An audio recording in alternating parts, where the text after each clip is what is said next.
महादेव जी का गैन संदेश। भोलेनाथ जी तुम्हारे लिए एक बहुत ही महत्वपूर्ण और रोचक संदेश लेकर आए हैं जो तुम्हारे जीवन के लिए बहुत ही परम आवश्यक है। यदि आज तुम इस संदेश को इग्नोर करते हो या अनदेखा करते हो तो तुम्हारी किस्मत तुम्हारा साथ छोड़ देगी और तुम यूं ही अपने जीवन में भटकते रहोगे और तुम्हें कोई भी रास्ता नजर नहीं आएगा।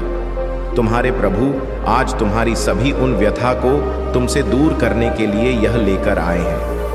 यह संदेश तुम्हारे मन के भीतर उदारता, विनम्रता, दयालुता और भक्ति भाव उत्पन्न करेगा, जिससे तुम्हारा बहु बड़ा फायदा होने वाला है। जो तुम्हारी स्थिति एनी टाइम खराब चल रही है वह सब सुचारू रूप से चलने लगेगी।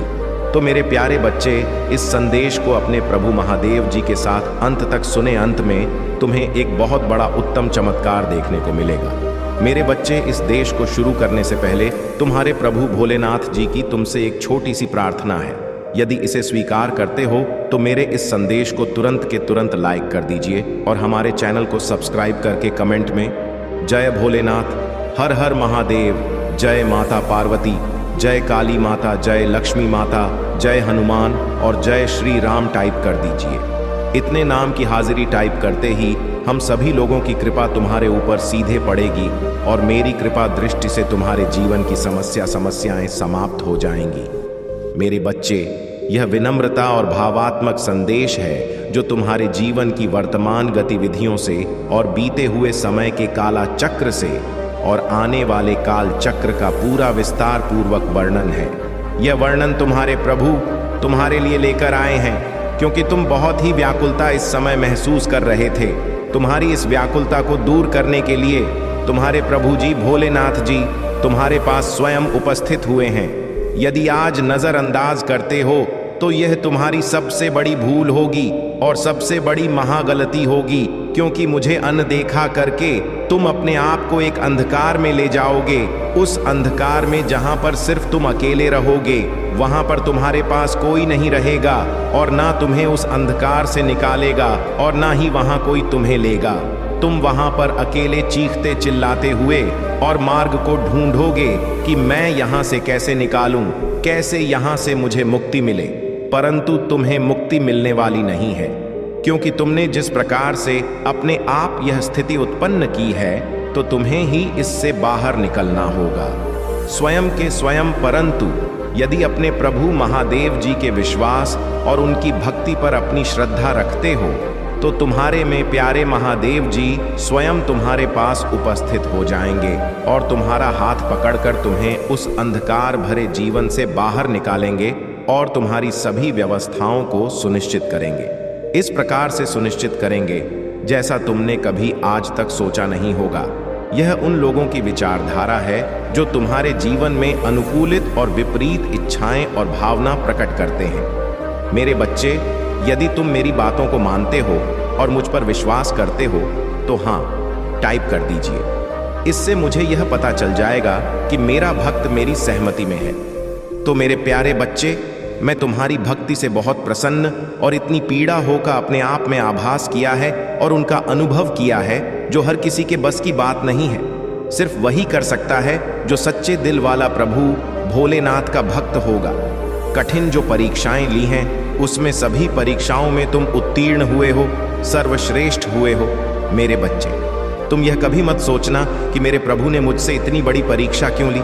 मेरे बच्चे, तुम्हारी भक्ति जितनी बड़ी होगी, तुम्हारी श्रद्धा जितनी बड़ी होगी, अपने प्रभु भोलेनाथ के लिए तो परीक्षा भी तुम्हारी थोड़ी बड़ी हो सकती है, क्योंकि मैं यह सुनिश्चित करना चाहता हूँ कि मेरा भक्त कितना साहस और धैर्यवान है और कितना इसके अंदर भक्ति भाव है कि यह कठिन परिस्थिति में भी होते हुए भक्ति को छोड़ेगा। यह फिर मुझ पर अपना ध्यान बनाएगा या अपनी भक्ति को अपनी आधारशिला समझकर उसी रास्ते पर चलेगा जहां पर उसे परम आनंद और परम भक्ति का अनुभव होता है और उसे भक्ति करने में, भजन करने में बड़ा आनंद आता है। मेरे बच्चे, मैं जानता हूं तुम मेरी भक्ति में इस प्रकार से लीन हो जाते थे कि किसी भी चीज की चिंता नहीं रहती थी तुम्हें। ना तो अपने सहारा लेकर तुम कब तक बचोगे भी तो तुम तरीके से फंस होगे। जब तुम्हारा झूठ पकड़ा जाएगा और तुम्हें कठोर दंड दिया जाएगा तब तुम अपने प्रभु को स्मरण करोगे। परंतु झूठ का साथ देने के लिए तुम्हारे प्रभु महादेव जी भी नहीं आएंगे, क्योंकि मैं हमेशा सत्य और धर्म का साथ देता हूं, चाहे जो भी हो। तो मेरे बच्चे, मुझे लगता है तुम्हें मेरी बातें समझ में आ गई होगी।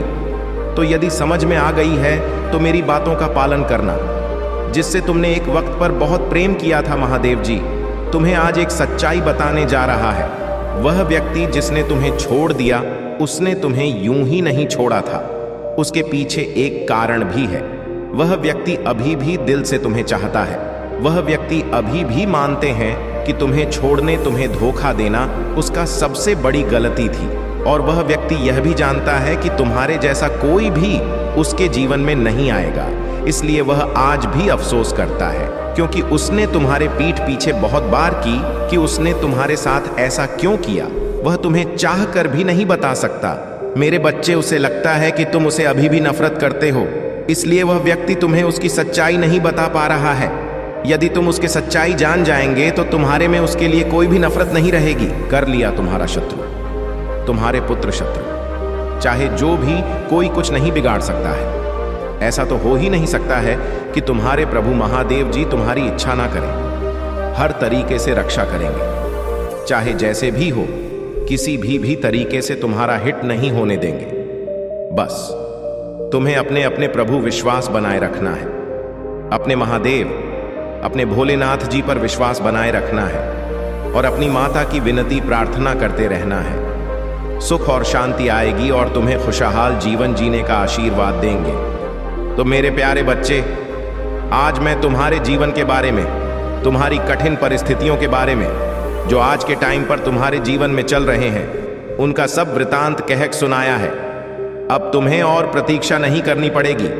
अब तुम्हें शीघ्र, अतिशीघ्र वह सब प्राप्त करेंगे जिसकी तुम्हें आवश्यकता है। मेरे बच्चे, आज से तुम्हारे सभी दुख दर्द गायब हो जाएंगे, चाहे वह जैसे भी हो, छोटे हों या बड़े हों, सभी का मैं खत्म कर दूंगा, क्योंकि अब समय आ गया है तुम्हारी आवश्यकताओं को पूरा करने का। तुमने अपने जीवन में बहुत सारे दुखों को देख करके जिया है। आप तो है, तुम्हारे जीवन का सत्य प्रमाण किया जाएगा और उसके आधार पर तुम्हें उन चीजों की पूर्ति करवाई जाएगी जो तुम्हारे जीवन पर देना महत्वपूर्ण होंगे और मेरे जीवन को आगे बनाने में मदद करेंगे। मुझे स्थिति में मैनेजर लिया है, वह तुम्हारे लिए बहुत बेहतर है। भोलेनाथ जी का जो भी निर्णय होता है वह बहुत ही होता है, क्योंकि महादेव जी करेंगे वह सब अच्छा ही होगा। तुम्हारे जीवन में तुम्हारे प्रभु की ऐसी एंट्री होने जा रही है कि आज के बाद तुम किसी भी वस्तु के लिए नहीं कर दोगे, क्योंकि मैंने जो तुम्हारी परीक्षा ली है उसमें तुम्हें बहुत सारी दिक्कतों को देखना पड़ा, झेलना पड़ा है। मैं तुम्हारी व्यवस्थाओं को सुनिश्चित कर रहा था ताकि तुम और कहीं परी की गहराई में जा सको, परंतु तुमने हर उससे परीक्षा को पूर्ण किया है जो मैंने तुम्हारे साथ लेने का प्रयास किया है। मैं तुम्हें बहुत मजबूर और परिपक्व बनाना चाहता था। जब तुम कठिन परिश्रम करोगे और तुम्हारा नुकसान होता चला जाएगा, या तुम किसी ऐसी स्थिति में फंस जाओगे जो तुम्हारे लिए बहुत गंभीरतापूर्वक हो, तो ऐसी सिचुएशन से तुम कैसे बाहर निकलोगे, ऐसे कैसे कार्य करोगे, कैसे अपने आप को संभालोगे, मैं यह सब देखना चाहता था। इसीलिए मैं तुम्हारे साथ इतनी बड़ी बड़ी परीक्षाओं का जाल बिछाया था। हर समय पर, हर पल पर तुम्हारे साथ परीक्षाएं होती थी, परंतु तुम एक ऐसे साथी व्यक्ति थे कि हर परीक्षा को सफल और पूर्ण होने में पूर्ण सहयोग दिया।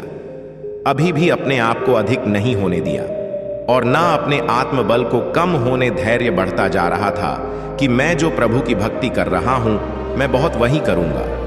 मेरे साथ चाहे जो भी हो जाए, चाहे जितनी बड़ी कठिनाई, चाहे जितनी बड़ी मुश्किलें आ जाएं मेरे मार्ग में, परंतु मैं रुकने वाला नहीं हूं। इस विश्वास के साथ और अपनी चेतना के साथ आगे बढ़े थे। तुम आग मेरे लिए किया, इतना बलिदान मेरे लिए किया, तो मैं अब जो तुम्हारे लिए करने जा रहा हूं वह बहुत ही बेहतर और खुशहाल पूर्वक होगा, क्योंकि मैं तुम्हारी भक्ति से प्रसन्न हूं, तुम्हारी उसे उदारता से प्रसन्न हूं जो तुमने अपने जीवन में प्रकट की है। तुमने ने अपने आप को इतना मजबूत और इतना गुणगान बना लिया है कि तुम्हारी बराबरी करने वाला कोई नहीं हो सकता है। इसलिए मैं तुमसे अत्यधिक प्रेम करने लगा हूं। मेरी भक्ति करने वाले लोग मुझे बहुत प्रिय हैं। परंतु मेरी भक्ति सच्ची होनी चाहिए।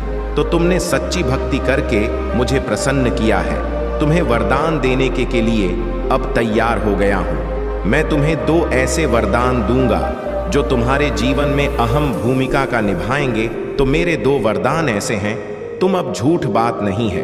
तुम्हारे महादेव जी का आशीर्वाद तुम्हारे और तुम्हारे परिवार पर सदा के लिए बना रहेगा। चाहे जैसी भी परिस्थिति हो, तुम्हारे प्रभु तुम्हारे समक्ष खड़े होंगे, तुम्हारे उस स्थिति से लड़ रहे होंगे जो तुम्हारी ओर बढ़ रही होगी। उसे इस प्रकार से तुम्हारे जीवन से भगाए कि उसे दोबारा तुम्हारे पास आने के लिए हिम्मत नहीं करनी पड़ेगी। आज के टाइम पर ता को प्रमाणित करने के लिए नहीं आएंगे, सिवाय झूठ का सहारा लेंगे और उसी के बल पर अपने आप को बचाने का प्रयास करेंगे। किंतु मेरे बच्चे, झूठ का विश्वास होगा और वह अपने आप बल में परिपक्व होगा, तभी वह यह करने में सक्षम हो पाएगा। मैंने ऐसे बहुत से लोगों को देखा है कि शुरू में मेरी भक्ति प्रारंभ करते हैं और मेरी वेशभूषा धारण करते हैं और मेरी सभी प्रतिक्रियाएं करते जो मैं करता हूँ। मेरी मस्ती में इस प्रकार से मत हो जाते जैसे कि वह मेरे परम भक्त हैं। परंतु कुछ समय के बाद जब उनकी परीक्षाएं प्रारंभ होती हैं, तभी धराशायी हो जाते हैं। मात्र छोटे से ही दुख में उन्हें बहुत भारी प्रतीत होता है। उनके पास जैसे ही मेरी आत्माओं का प्रहार होता है, मेरी परीक्षा का शुरुआत होता है, वैसे ही कुछ ही दिनों में उनका दृढ़ विश्वास टूट प्रभु भक्ति करनी है। तो प्रभु पर पूरा विश्वास बनाना होगा, उनकी समस्त बातों को, समस्त क्रियाओं का पालन करना होगा। तब जाकर तुम एक परम और सच्चे भक्त कहलाओगे। अन्यथा संसार में वे बहुत सारे प्राणी हैं जो मेरी भक्ति करते हैं। मैं परीक्षा इसलिए प्रारंभ करता हूं कि तुम्हारे अंदर कितनी क्षमता और कितना जो गंदे विचार है वह दूर दिनों के लिए शांत और अकेला छोड़ दिया जाता है कि तुम अब अपनी मनमानी कर लो और यह सब बातें पूर्व से समझ लो। तुम्हारे जीवन के लिए बहुत महत्वपूर्ण होने वाली है। इन सब बातों से तुम्हारा फायदा अवश्य होने वाला है, क्योंकि जो तुम्हारे प्रभु महादेव जी बताते हैं उसमें कुछ भी सत्य नहीं है। यदि तुम्हें अपने प्रभु की महिमा और शक्ति पर विश्वास है तो हाँ, टाइप करें कि आज मेरे प्रभु भोलेनाथ जी ने जो भी मेरे जीवन का वृतांत प्रस्तुत किया है सही और सटीक है। इस प्रकार की संपूर्ण जानकारी मुझे आज तक किसी ने नहीं दी। मैं इसी क्षण की प्रतीक्षा कर रहा था। कोई मुझे इन सब बातों से अवगत करनी है। सामने से आएंगे और नजरें चुराकर चले जाएंगे। वह तुम्हें पहचानने से भी इनकार कर देंगे, क्योंकि मैं तुमसे बात नहीं करना चाहती। वह इसलिए क्योंकि तुम्हारी इस समय स्थिति बहुत खराब है। तुम्हारा जो टाइम चल रहा है वह बहुत ही कष्टदायक नहीं करना चाहेंगे। एक तुम ही थे जो उनके लिए अपनी जान लुटाते, हर कार्य को, उनकी हर व्यवस्थाओं का ध्यान रखते थे। उनके ना कहने पर तुम उनके लिए ऐसी ऐसी वस्तु प्राप्त करवाते थे जिससे वह अपना घर चलते थे। तुम्हारे अंदर जो दया का भाव था वह बहुत ही बखान करने योग्य है, परंतु तुम्हारी दया तुम्हारे काम नहीं आई है। आज जब तुम्हारा समय बदला है तो तुम्हारे पास कोई नहीं है और ही तुम्हारे पास आना चाहता है। वह तुमसे दूरी बनाकर इस प्रकार से दूर रहना चाहता है, जब जैसे कि एक शत्रु से दुश्मनी बनाई जाती है और उससे दूरी मनाई जाती है कि यह व्यक्ति मेरी कोई बात जान ना पाए और ना ही मेरे गुप्त राज्यों को जान पाए। मैं इससे सदैव सतर्क और होशियार रहूंगा। इस प्रकार से व्यवहार वह करते हैं, परंतु तुम्हारी उदारता तुम्हारे लिए इस समय भारी पड़ रही है। मेरे ब दया उस पर करना चाहिए जो दया के योग्य हो। ऐसे वैसे व्यक्तियों से दया करने से कोई मतलब नहीं है, क्योंकि तुम्हारी बुराई करेंगे। तुम तो उनके प्रति कर दोगे, परंतु बाद में वह तुम्हारी बुराई ही करेंगे। लोग क्या नहीं चाहते हैं कि को आगे बढ़े, कोई अपनी तरक्की की पहचान बनाए और अपने उच्चारण इस प्रकार से करें कि उसको छूने के लिए लोग बहुत प्रयास करें।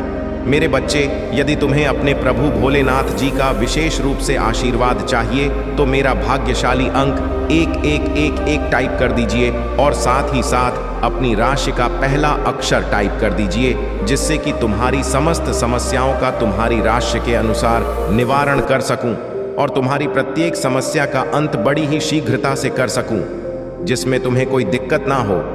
तुम सदैव खुशहाल जीवन व्यतीत करो, परंतु तुम्हें इतना तो करना ही पड़ेगा प्रभु के लिए और अपने लिए। हाँ, टाइप कर दीजिए, तुम्हारे प्रभु भोलेनाथ तुम्हारे लिए हर वक्त तैयार रहते हैं, तुम्हें उस चीज से बचने के लिए जो तुम्हारे जीवन में बुरा प्रभाव डालते हैं और तुम्हें आघात करने का प्रयास करते हैं। ऐसी चीजों को घटना घटी है जिससे कि तुम्हें बहुत भारी पड़े। ऐसी स्थिति में धन्यवाद करना चाहिए, बार बार करना चाहिए, एक बार नहीं 1000 बार करना चाहिए, क्योंकि प्रभु से बढ़कर कुछ नहीं है।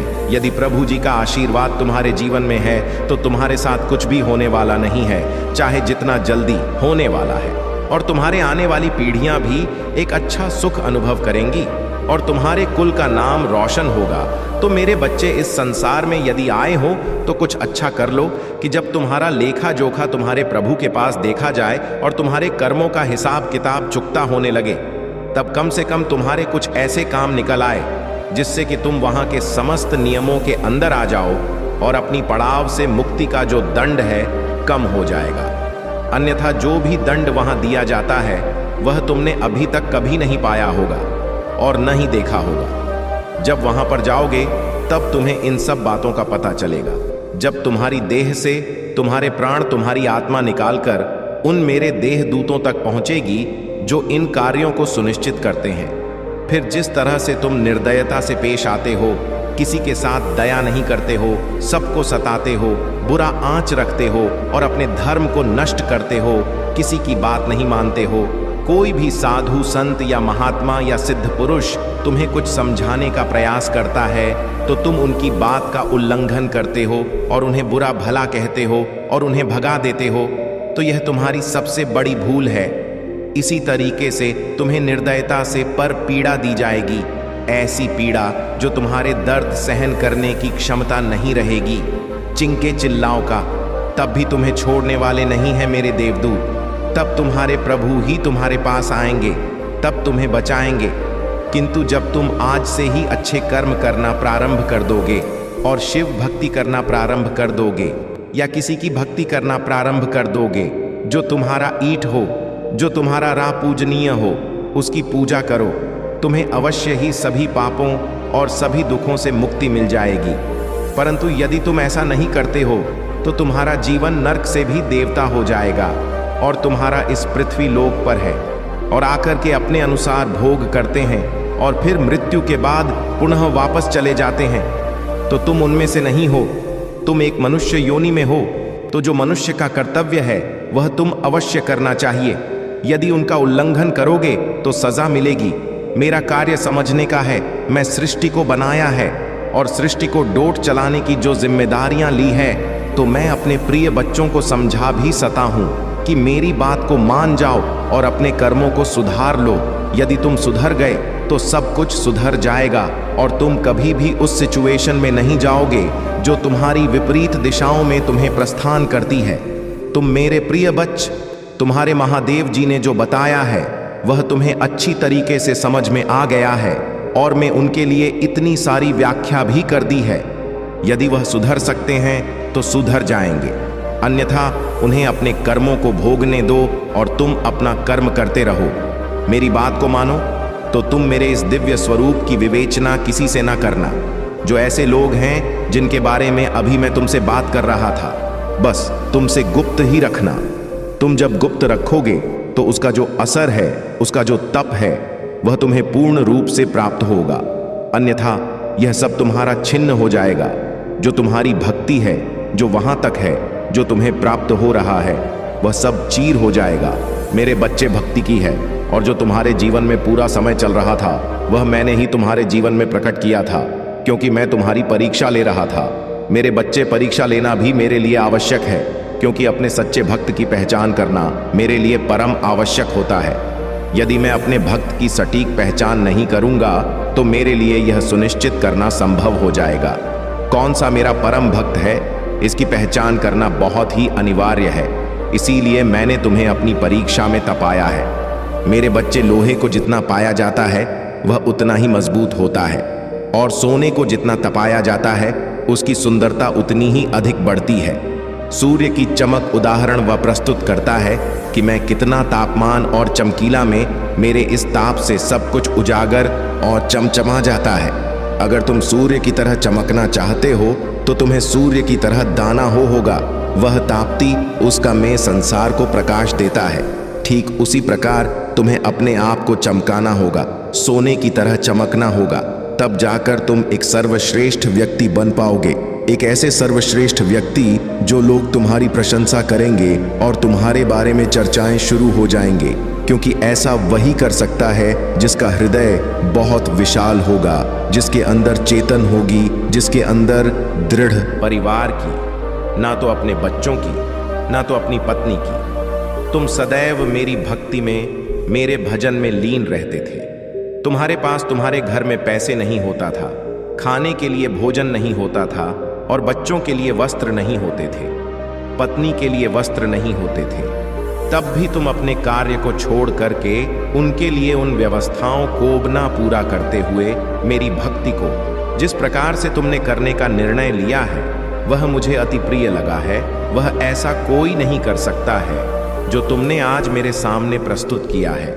यह उन लोगों की बातें नहीं हैं जो भक्त अपनी परीक्षा के समय को देखकर पीछे हट जाते हैं। यह बात सिर्फ मेरे महान भक्त और विश्वासी भक्त की है, जो मुझ पर इतना बड़ा विश्वास बनकर अपने जीवन में कठिन परिस्थितियां होते हुए भी अपने महादेव जी का पूर्ण सहारा लिया है। यही तुम्हारे दिल की उदारता मुझे बहुत प्रिय भी तुम्हें करना था, वह भी झेल लिया, और जो भी तुम्हें करना था वह भी कर लिया।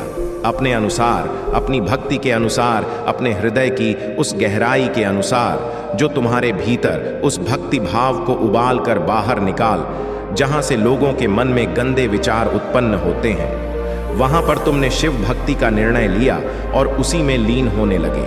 रात दिन सोते जागते सिर्फ मेरा ही भजन, मेरा ही कीर्तन, मेरी ही भक्ति, यह मेरे मन को ही भा गए। इसलिए यह मुझे बहुत प्रसन्न करता है। मैं तुमसे बहुत खुश हूं और इसीलिए मैं तुम्हारे समक्ष उपस्थित हुआ हूं, तुम्हें अपने दिव्य दर्शन देने के लिए। ऐसा दिव्य दर्शन जो आज तक किसी को प्राप्त नहीं हुआ होगा। सिर्फ तुम्हें ही मेरा यह दिव्य दर्शन प्राप्त हो रहा है। परंतु एक मैं तुम्हें बताए दे रहा हूं, यह दिव्य दर्शन की व्याख्या किसी से न करना, क्योंकि यदि तुम इस दिव्य दर्शन की व्याख्या किसी से कर दोगे या किसी को बता दोगे कि मेरे प्रभु ने मुझे दर्शन दिए हैं, वह भी दिव्य दर्शन, अलौकिक दर्शन हुए हैं, तुम्हारी बात का विश्वास नहीं करेंगे, तुम्हारा उपहास उड़ाएंगे, तुम्हारी हंसी उड़ाएंगे और तुम पर कदापि भी भरोसा नहीं करेंगे। तुम चाहे जो भी कुछ बता लो उन्हें, क्योंकि आज के टाइम पर यह सब होना संभव नहीं है। ऐसे विचार उनके मन में उत्पन्न होंगे, परंतु उन्हें यह नहीं पता है कि भक्ति और तप के बल पर कुछ भी किया जा सकता है।